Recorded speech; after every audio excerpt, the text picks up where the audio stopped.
800। इस कहानी की शुरुआत होती है एक बच्चे के पैदा होने से, और पैदा होने के बाद इस बच्चे की जांच की जाती है कि कहीं ये कमजोर और अपाहिज तो नहीं, क्योंकि स्पार्टा में ऐसे बच्चों की कोई भी जगह नहीं है। और अगर कोई बच्चा अपाहिज या कमजोर है तो उसे मार दिया जाता है। मगर ये बच्चा बिल्कुल ठीक होता है और 7 साल की उम्र से उसकी योद्धा बनने की तैयारी शुरू हो जाती है, जिसके लिए उसे घर से दूर जाना पड़ता है। स्पार्टा में सिर्फ एक ही चीज सिखाई जाती है कि अपने देश के लिए शहीद होना बहुत गर्व की बात है। योद्धा बनने की तैयारी के दौरान उसे लड़ना सिखाया जाता है, उसे मारा पीटा भी जाता है, और जब उसकी ट्रेनिंग खत्म हो जाती है तो उसे एक परीक्षा देनी होती है, और परीक्षा के लिए उसे बर्फीले जंगल में भेज दिया जाता है। और इस खौफनाक जंगल में उसका सामना एक खूंखार भेड़िए से होता है, लेकिन वो बच्चा बड़ी बहादुरी से लड़ता है और उस खूंखार भेड़िए को मार देता है। और जब वो बच्चा वापस आता है तो उसे स्पार्टा का राजा बना दिया जाता है। और धीरे धीरे समय यूं ही बीत जाता है, और 30 साल बाद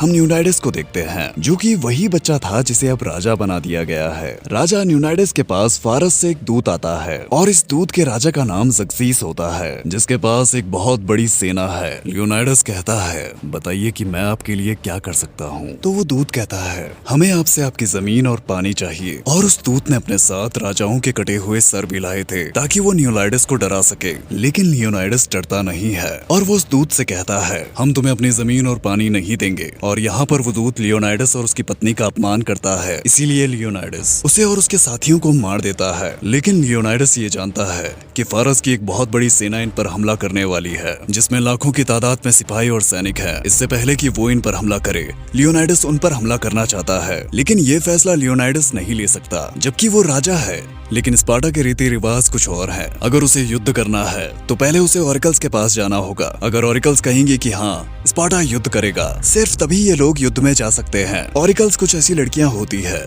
जो ईश्वर का संदेश नीचे इंसानों तक पहुंचाती है। स्पार्टा बहुत पुराने रीति रिवाज को मानता है, और यहाँ पर कुछ बूढ़े लोग भी होते हैं जो इन ऑरिकल्स को अपने वश में रखते हैं, जो ऑरिकल्स के जरिए ईश्वर का संदेश इंसानों तक पहुँचाते हैं। लियोनाइडस यहाँ पर पहुँच जाता है, वो इन्हें यहाँ पर सारी बातें बताता है। लियोनाइडस कहता है, फारस की बहुत बड़ी सेना हम पर हमला करने के लिए आ रही है। अगर हम उन्हें पहाड़ी दर्रों पर ले जाएं तो हम उन्हें हरा सकते हैं। लेकिन वो बूढ़े कहते हैं, पहले ये बताओ कि चढ़ावे में क्या लाए हो। लियोनाइडस उन्हें सोने से भरी पोटली देता है। इसके बाद वो बूढ़े लोग कहते हैं, अगस्त का महीना है और त्योहार आ रहे हैं, और त्योहार के महीने में स्पार्टा युद्ध नहीं करता। और इस बात से लियोनाइडस को बहुत गुस्सा आ जाता है। वो बोलता है, हमारे सारे सैनिक मारे जाएंगे। स्पार्टा का हर एक आदमी, हर एक औरत और हर एक बच्चा उनका गुलाम होगा। और वो बूढ़े बोलते हैं, इस बात का फैसला ऑरिकल्स करेंगी। वहाँ पर एक जवान लड़की होती है जिसके जरिए ईश्वर का संदेश इंसानों तक पहुँचाया जाता है। और वो बूढ़ा आदमी कहता है, ईश्वर का कहना है कि अगर स्पार्टा जंग में गया तो स्पार्टा खत्म हो जाएगा। त्योहार का महीना आ रहा है, स्पार्टा को त्योहार मनाना चाहिए। स्पार्टा जंग में नहीं जाएगा। इस बात से लियोनाइडस बहुत हताश हो जाता है और वो यहाँ से चला जाता है। और लियोनाइडस के यहाँ से चले जाने के बाद यहाँ पर ज़ग्जीस के आदमी आते हैं। ये बूढ़े पाखंडी लोग ज़ग्जीस से मिले होते हैं, क्योंकि वो इन्हें बहुत सारा सोना देता है, क्योंकि ये लोग फारस के राजा ज़ग्जीस से मिले होते हैं। और ये ईश्वर का पूरा संदेश गलत होता है। ये बूढ़े लोग चाहते हैं कि स्पार्टा खत्म हो जाए, क्योंकि इसके बाद फारस का राजा ज़ग्जीस इन्हें बहुत सारा सोना देगा, नई नई लड़कियां देगा। लेकिन दूसरी ओर लियोनाइडस बहुत परेशान होता है, क्योंकि वो जंग में जाना चाहता है,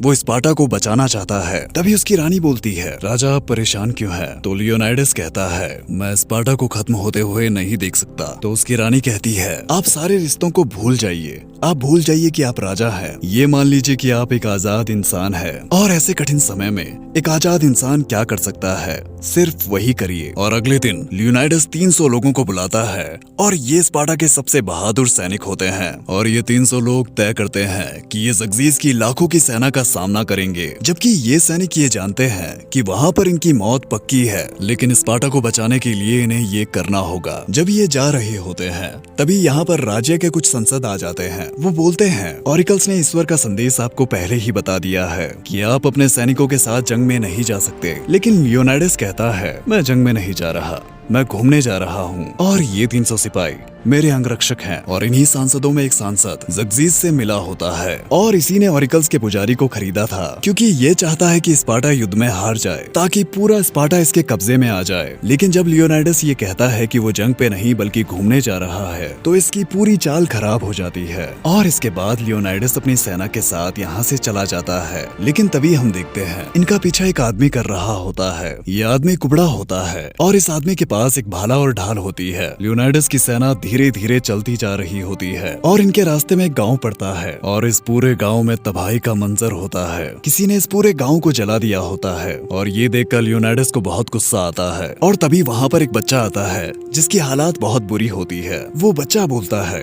यहाँ पर शैतान आए थे जिनके पास पंजे थे और उन्होंने इस गांव को जला दिया और सभी लोगों को मार दिया है। और इसके बाद लियोनाइडस की सेना का एक आदमी कहता है, फारसी भूतों के बारे में सुना था, इन्हें हम मार नहीं सकते। और तभी लियोनाइडस कहता है, इन्हें हम मार सकते हैं या फिर नहीं, इसका फैसला हमारी तलवार करेगी। और इसके बाद इस गांव को छोड़कर वो आगे जाते हैं। इसके बाद ये संकरे रास्ते से होकर समुद्र के किनारे पहुंच जाते हैं और ये देखते हैं कि समुद्र में बहुत सारे फारसी जहाज होते हैं। और तभी आसमान में बिजली कड़कती है और बारिश शुरू हो जाती है और समुद्र में एक बहुत बड़ा तूफान आता है, जिस वजह से ये सारे जहाज पानी में डूब जाते हैं। सारे स्पार्टन बहुत खुश हो जाते हैं, ये सभी लोग जश्न मनाते हैं। लेकिन लियोनाइडस शांत होता है क्योंकि उसे ये नहीं लगता कि फारसी खत्म हो चुके हैं। लेकिन जब ये पहाड़ी की दूसरी चोटी से देखते हैं, यहाँ पर हजारों जहाज पहले से ही पहुंच चुके होते हैं और फारसियों की सेना लाखों में होती है, जिन्हें हरा पाना नामुमकिन है। लेकिन लियोनाइडस के हिसाब से यहाँ से जाने का सिर्फ एक ही रास्ता है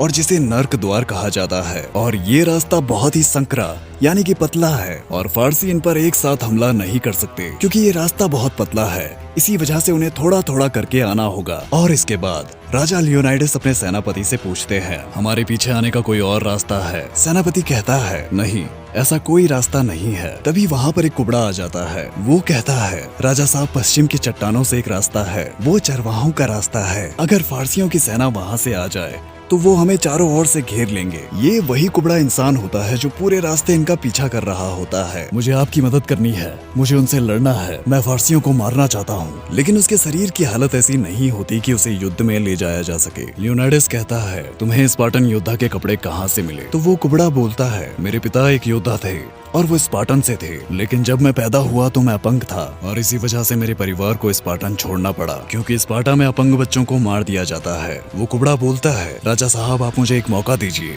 मैं लड़ सकता हूँ, मुझे मेरे पिता ने युद्ध करना सिखाया है। लियोनाइडस कहता है, तुम अपनी ढाल को जितना ऊपर उठा सकते हो उतना ऊपर उठाओ। लेकिन वो ऐसा नहीं कर पाता क्योंकि ढाल बहुत भारी होती है। लियोनाइडस कहता है, मैं तुम्हारे हौसले और बहादुरी की कदर करता हूँ, लेकिन तुम युद्ध में नहीं लड़ सकते क्योंकि हर एक योद्धा को अपने बाईं तरफ की योद्धा की सर से लेके पैर तक रक्षा करनी होती है। एक कमजोर कड़ी हम सबको खत्म कर सकती है। लियोनाइडस कहता है, अगर तुम मदद करना चाहते हो तो जंग में जख्मी सैनिकों की मदद करो, ये एक बहुत बड़ी मदद होगी, मुझे माफ करना मेरे दोस्त। और ये कहकर वो यहाँ से चला जाता है। लेकिन उस कुबड़े इंसान का दिल टूट जाता है क्योंकि वो अपने माँ बाप का नाम रोशन करना चाहता था और वो गुस्से में आकर अपना भाला अपनी ढाल फेंक देता है और यहाँ से चला जाता है। और इसके बाद सिर्फ 300 स्पार्टन फारसियों की लाखों की सेना का मुकाबला करते हैं।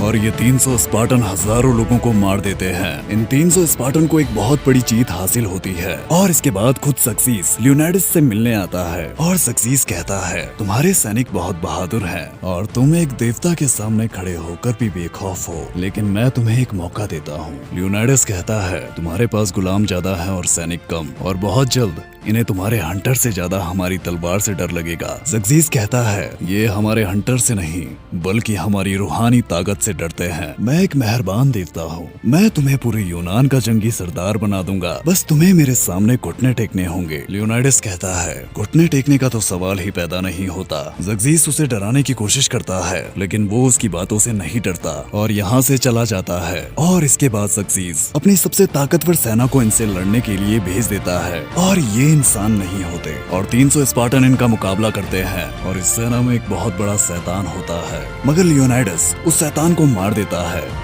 ये 300 स्पार्टन बहुत बहादुरी से लड़ते हैं और धीरे धीरे ये 300 स्पार्टन सारे फारसियों को मार देते हैं। जीत के बाद लियोनाइडस को फारसियों की लाखों की सेना से एक जीत की उम्मीद दिखने लगती है। अगली सुबह ज़र्क्सीस एशियाई जादूगरों की बहुत बड़ी सेना भेजता है, लेकिन सेना चाहे कितनी भी बड़ी हो, उन पतले रास्तों पर इसका कोई फायदा नहीं था और 300 स्पार्टन्स और कुछ आर्किडियंस भी ज़र्क्सीस की लाखों की सेना से लड़ते हैं। ज़र्क्सीस की सेना के पास खूंखार जानवर होते हैं, लेकिन 300 स्पार्टन ज़र्क्सीस की सेना को मौत के घाट उतार देते हैं और ज़र्क्सीस को इस बात से बहुत गुस्सा आता है क्योंकि उसका घमंड चूर चूर हो जाता है और वो अपने ही सैनिकों को मार देता है। लेकिन आज इस जंग में स्पार्टा के सेनापति का बेटा शहीद हो जाता है, इसीलिए ये लोग जीत का जश्न नहीं मनाते। और दूसरी तरफ वही कुबड़ा जो पहले लियोनाइडस के पास आया था, वो ज़र्क्सीस के पास जाता है। ज़र्क्सीस कहता है जिसने तुम्हें ऐसा बनाया वो बड़ा ही बेरहम है और उससे भी बुरे हैं वो स्पार्टन जिन्होंने तुम्हारी कद्र नहीं की। लेकिन मैं बड़ा दयालु हूँ, तुम्हें जो चाहिए तुम्हें मिलेगा, जो सब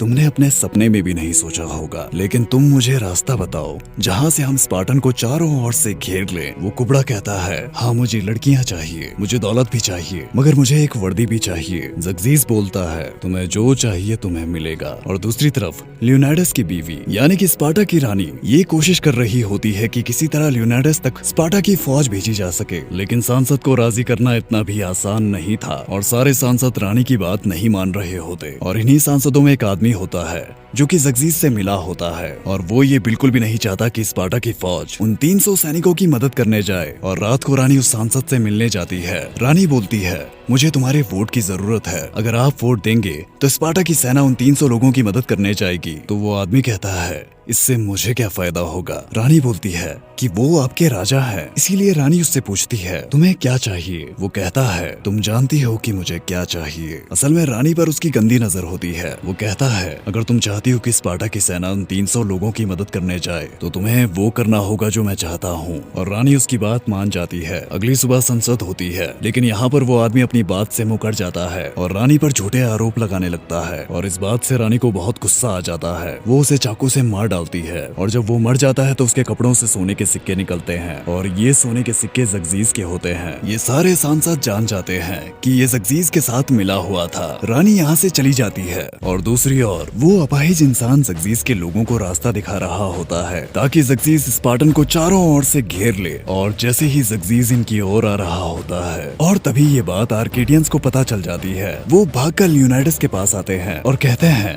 हमें यहाँ से भागना होगा, ज़र्क्सीस की सेना हमें चारों ओर से घेरने वाली है और सुबह तक वो यहाँ पर पहुँच जाएंगे और हमें मार डालेंगे। लियोनाइडस बोलता है स्पार्टन कभी भागते नहीं और ना ही कभी घुटने टेकते हैं, फिर चाहे इस वजह से हमें मौत को गले लगाना पड़े। लेकिन आर्केडियंस ऐसा नहीं करते, वो यहाँ से चले जाते हैं। लियोनाइडस और उसके सभी साथी ये जानते हैं कि उनकी मौत आ रही है। लियोनाइडस अपने एक आदमी को बुलाता है और उसे कहता है तुम वापस जाओ और यहाँ पर क्या हुआ ये बात सबको बताना। वो आदमी कहता है रानी के लिए कुछ संदेश। लियोनाइडस कहता है मेरे पास कहने के लिए कुछ भी नहीं है, मगर वो उसे एक लॉकेट देता है और इसके बाद वो आदमी यहाँ से चला जाता है। और अगली सुबह इन्हें चारों ओर से घेर लिया जाता है। ज़र्क्सीस कहता है अगर तुम मेरी बात मान लोगे और अपने हथियार डाल दोगे और मेरे सामने घुटने टेक लोगे तो तुम्हें यूनान का जंगी सरदार बना दिया जाएगा। तुम्हारे पास पहले से भी ज्यादा दौलत होगी, बस तुम अपने हथियार डाल दो और मेरे सामने घुटने टेक दो। और यहाँ पर वही कुबड़ा इंसान भी होता है जिसने ज़र्क्सीस को रास्ता बताया है। वो कुबड़ा बोलता है मैं तुमसे विनती करता हूँ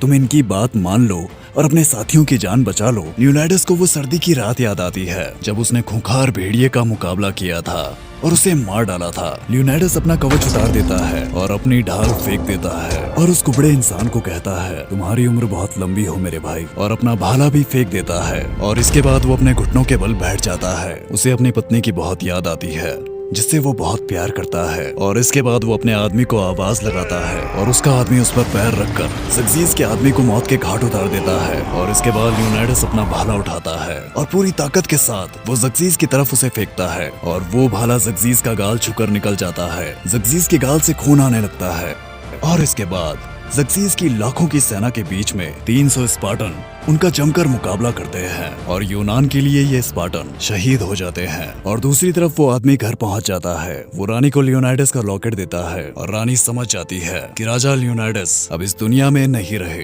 रानी वो लॉकेट अपने बेटे को पहना देती है। वो आदमी सांसद के पास जाता है और बोलता है राजा कोई भी श्रद्धांजलि नहीं चाहते, बस उनकी एक ही ख्वाहिश थी ताकि हमें याद रखा जाए। इसके बाद हम देखते हैं कि वो आदमी 10,000 सैनिकों के सामने होता है। वो इन सबको 300 स्पार्टन की कहानी सुनाता है और इनके सामने एक बहुत बड़ी सेना होती है और वो आदमी कहता है इनके दिलों में डर है क्योंकि राजा और 300 स्पार्टन की तलवार की मार ये अभी तक भूले नहीं है। और इसके बाद वो उनका बदला लेने के लिए इस जंग में दौड़ पड़ते हैं।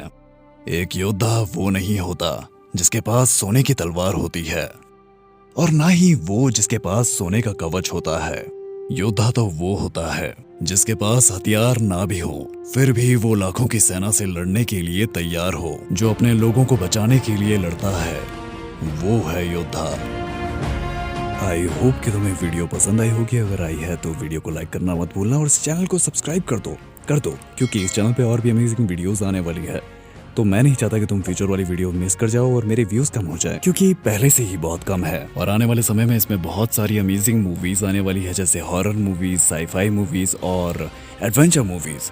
सो अगर तुम वो सब कुछ मिस नहीं करना चाहते तो इस चैनल को सब्सक्राइब कर दो। मैं मिलूंगा तुम्हें अगली वीडियो में, तब तक के लिए बाय।